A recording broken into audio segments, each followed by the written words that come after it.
I'm gonna go ahead and get into the first thing of notes that I wrote out. So I'm really excited because this was like the first thing that was sort of given to me, and I thought it was funny because it was because I was on social media and I kept wanting to post. I was like, I have to post, la la. But then what God kept telling me was like, just be like, enjoy your son, enjoy this time together. And again, that was just really hard for me. And then I would go on social media and it would make it worse. So this video is called Nip Comparison in the Bud. And I love this so much because something that the Lord kept telling me over and over this last week was, I'm the gardener, you're the garden. I'm the gardener, you're the garden. And I was like, God, what do you mean by that? Like, you know, just like, sometimes he gives you breadcrumbs. And I love this because it's a little tease. Like, it's like, okay, I'm giving you that. You go search and find the depths of it, right? Find the revelations of it. And so I was like, okay, God, like, what are you trying to tell me? So the first couple, like maybe the first 2 days of this, like last week, it was nip comparison in the bud. So I'm just going to read my notes and then I'll talk a little bit and then we'll get back into the notes. It's so easy to compare ourselves with those around us who seem to be great at being super moms or having this ideal life. When I used to get jealous, I would spend days festering on my envy of a mom who was doing great. What I realized is I wasn't looking at that mom's feminine, I wasn't looking at that mom. I was looking at her feminine freedoms. This mom had the freedom to be in her softness. And I was like, this is such a revelation, because if you've seen in my previous videos, after I had separated from my ex-husband and I started like taking care of the kids and doing a lot of the stuff that I knew to do, I started to freak out a little bit. I was like, all of this stuff is on my shoulders and I don't know like how to move in a way where I didn't feel rushed or like I had so much stuff to do. I was like, there's just a laundry list every day. And I would yell at my kids. I would tell them all the time. This was like not my favorite, but this was a saying that I said all the time. We don't have time. We don't have time. And it got to a point where my kids were running on anxiety. Like if I was like, we're going somewhere, especially somewhere fun. This was the part that really irritated me. It would be somewhere fun. And I was like, we don't have time. We have to hurry. We have to, or we're going to miss out. That was always sort of the mindset. So when I would see a mom, say we would get to OMSI, right? And I knew a show was playing and we had to be there by a certain time, I would be freaking at my kids the whole time. I'd be like, we have to go. We don't have time, blah, blah. We'd finally get there. I still wouldn't enjoy myself. I would be mad, right? About, you know, whomever wasn't the fastest.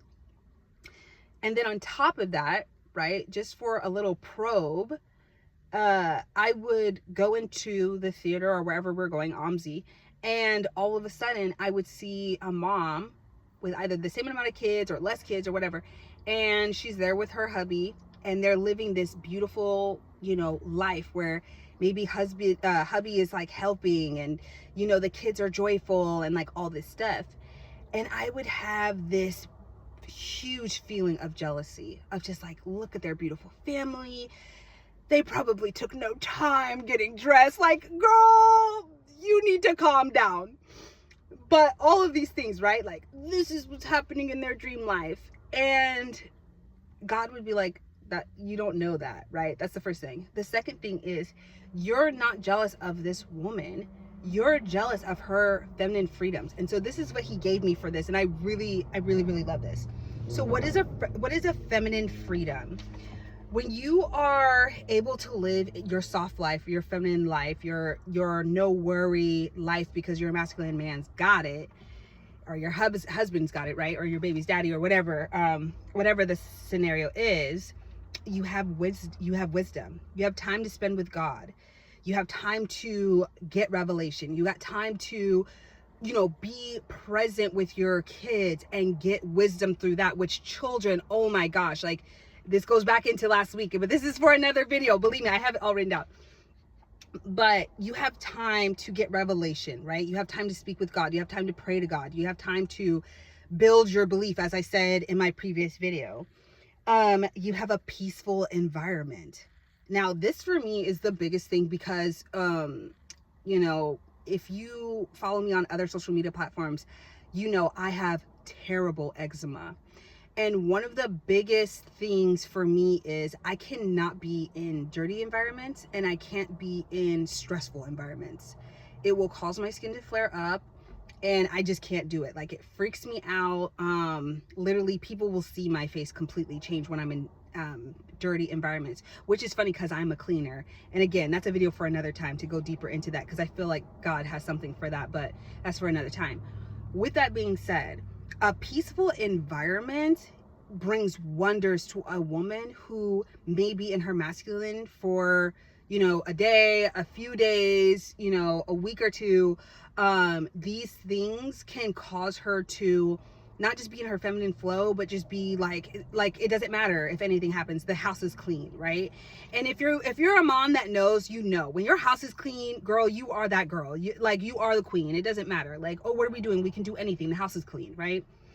So, the next one is nutrition, food and water. When you are eating right and drinking water, and feminine flow actually comes from water. Like, when you are in your feminine, you flow. Anything can happen, just like the clean house. Anything can happen. It doesn't matter. We can flow through it because everything is needed. Everything's in its order. The same with nutrition. When you are eating well and when you are drinking your water or your matcha or whatever it is that, like, one, makes you happy, right? That's why I said matcha, but also two, that nourishes you. So your food, your water, when you have that, you're pretty much unstoppable. Like, don't tell me, after I like eat a really bomb, like there's this kale cranberry salad I get from Safeway, and I get my little chicken on the side, the grilled chicken on the side. Pause for effect. You can't tell me anything, because I can do all things through Christ that strengthens me and feeds me at that point. Do you understand? So when you have healthy nutrition, that's a feminine freedom that you can have. Having time. I told you guys I was freaking out last week because I had Ashi full time, and I kept saying to myself, I don't know if I can sit here in this quiet time, because it was literally go to bed, wake up when either Ashi woke up or when I naturally woke up, and then going and doing the day with Ashi, right? That was pretty much what we were doing, like, every day. And it freaked me out. I was like, you should be doing stuff, Jamia. Like, you should be either cleaning something or calling someone to see if you should be doing stuff. And God was like, you need this quiet time. He kept saying that you need this quiet time. And so that is something else. The next one is my favorite. Naps. Again, pause for effect. Naps are everything. If you have time to take a nap, take a nap. Naps cause us as women, and I just saw this video, I think like literally yesterday, where they were saying women actually are supposed to be sleeping 8 to 10 hours a day or a night.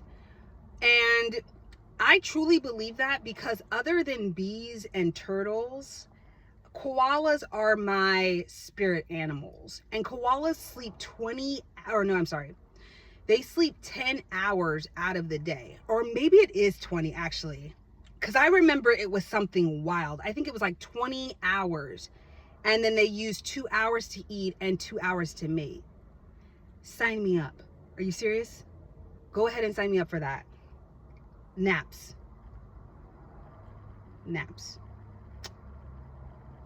And I wrote the note. Yeah, we're supposed to be sleeping 8 to 10 hours days. Oh, this was another video I watched. This was sent to me by my sister. And this woman was talking about how she had just turned 40. And I think she said her kids were moving out of the house, or they were taking more responsibility for their lives.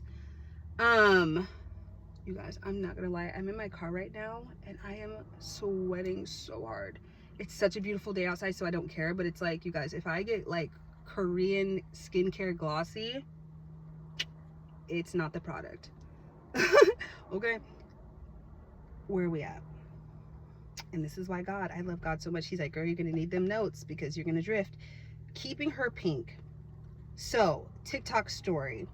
This woman was saying she was 40 years old and her kids were like taking more responsibility for themselves.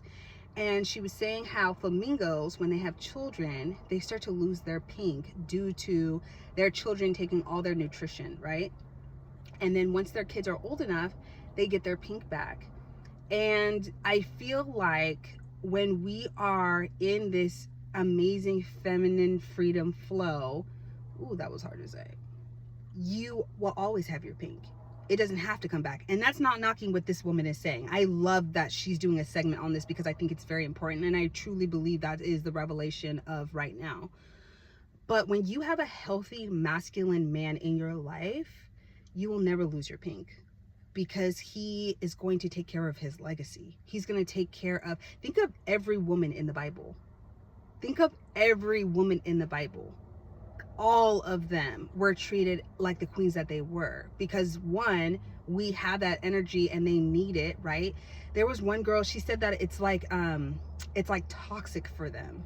Like they're intoxicated with the feminine energy because it helps them to pretty much, you know, it steers the vision, right? God gives the vision, and then the wife, right? They who find a good wife finds a good thing.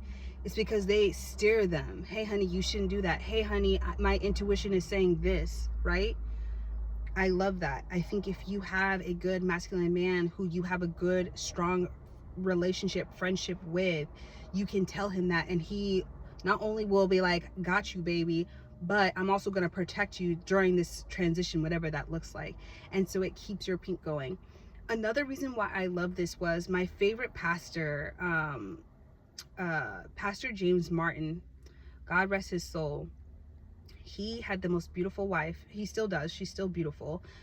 And he would say, the way you know if a man is good to his woman is if she stays the same as when they first got together. And I really held on to that because I was like, wow, like, and he said it, he was like, my wife looks exactly the same as when we first got together. And I don't remember the years when he had said that, but I was like, wow, like she was smiling and glowing and she was just so happy and so joyful. And I was like, and so peaceful, Lord. And I thought to myself, like, that is it. That is what I want for my spouse. That is what I want for, you know, my future. And so, yeah, for feminine freedom, you have your pink. You don't have to drain your pink. The next one is beauty. And I love this one so much because I think that sometimes, especially as moms, we will neglect ourselves so much. We will literally put our hair in a bun. We will wear sweatsuits. We will trot our kids around. We won't even think about taking care of ourselves. And it's just too much. It's like, this isn't Little Woman. Like, it's not like, oh, 50 shillings for a dress, and if you get it, your whole household is going to be without. Like, no, honey. Get the dress, get the shoes, get your nails done, go get your hair done. Like, this freedom is so important, and I really feel like it does establish the family household. Also, too, what are you teaching your daughters? Like, oh, once you have kids, you're gonna be bunned up and wearing a sweatsuit. Like, no, honey. And I remember, I will never forget this. My mom, when I had my daughter, so when I had gotten pregnant with Renee, my middle child, I had left her dad after 12 weeks. I was 12 weeks pregnant, and we were just like, this is just not going to work. So we ended up parting ways, and I will never forget. I had her, and I was always wearing black. I always like had my hair up in like a wrap, or just a hot mess. And I will never forget. My mom came up to me, and she was like, just because you're a mom doesn't mean like you have to look like a mom. And this like really hit me. I was like, first of all, not you calling me out in the kitchen while I'm just trying to get a cup of water. That's wild. Second, I know I look crazy out here. So, you know, I didn't even know how to go further with that. But like, it was just crazy. With that being said, I actually started to take care of my appearance. And I think 3 months later, I met my ex-husband. So I may have to do a video on that because that was absolutely amazing. But I also feel like that was a manifestation, and we may have to get into that as well. And then these are the last two. Hold on a second. Okay, yes, these are the last two. So apparel and finances, right? So apparel, you want to look beautiful. You should be wearing flowy stuff. And again, this is not to be like vanity. This is more of just like living in that flow, living in that. Girl, you can't tell me when you're wearing a flowy skirt or a dress, you ain't feeling like Cinderella after the bibbidi bobbidi boo. You can't tell me that. Like, I will literally wear my pajamas that are like super soft and like floral and all that stuff. I'm that girl. Okay, bibbidi bobbidi boo. I'm that girl. Like, you can't tell me anything else. I love it. And then finances. You have assets. You saw my last video. You got to have the assets. It's so important. It's so important to have the things to pass down to your children. It's just so important. It's important to have finances. It's important to go and be able to like go and get your favorite drink and get your and like your kids' favorite drinks and just be able to be like secure that way. Okay, because this is getting like into a very, very long video. Okay, with that being said, when I was jealous and would get upset, I realized it was because these were not freedoms I was able to experience with my children, relationships, and environments. When I would get jealous of moms, I sat with myself and asked, what freedoms do I desire that I don't have? How can I start having these feminine freedoms in my life? Then we pray, of course. Then I script. And if you have not scripted, or if you haven't seen my scripted video, go back and just stop watching this video and watch the scripting video, because scripting is everything. And if you've seen my previous video about scripting, I think I said I had like 3 things out of the 14 things I've scripted. I now have 4 things out of the 14 things I've scripted. And if I said 4, I have 5. I don't really remember. But scripting is everything. You need to know where you're going. You need to know what has God told you, and how can you script that vision out? Because this is the thing, when you know where you're going, when all the lies and distractions of the devil come up, it's so easy to be like, no. But if you don't know where you're going, it's like a little girl who doesn't know where the candy store is. If a man comes up to you and is like, I'll take you to the candy store, of course you're going to go with him, because that's, you want that, but you don't want that, baby. You don't want that. I can't want that. And I got a video for that too. Oh my gosh, I love it. Then script all areas of your lives that can be spiritually uplifted with this feminine, with this new feminine frequency and energy, right? So what do you need to script? What do you need to like uplift and have, right? Because one of the things you don't want is, when you script, you don't want to have one area of your life to be so potent and all the rest to be like dry leaves. You want a beautiful plethora of healthy, like it's like a garden, right? So how do you want your relationship to God to look like? What do you want your finances to look like? What do you want your relationship with your kids to look like? This is like my biggest one. And it's just because when everything happened and I was being this tough, like, very masculine mom, I realized I was like, I'm losing my children. And I was getting really scared because my eldest was about to turn 14. And I was like, Jimmy, you have to figure this out, right? You have to figure this out. And then God, I didn't have to figure it out. God was the one that was like, I'm gonna figure it out for you, boo. With that being said, I was able to get to a point where I didn't have to stress about this masculine energy anymore, because I knew I had to be intentional, right? And I had the straight and arrow. This is what I want with me and my children. So it wasn't hard, right? When things would come up, I would say, how do I, like, if I was to leave tomorrow, right? If I was to pass away the next day, how would I want my kids to see me? Like, really, what would I want my kids to say about me? And this is in all relationships, my friendships, my parents, my siblings. How would I want them to remember me? And this really helped me be intentional.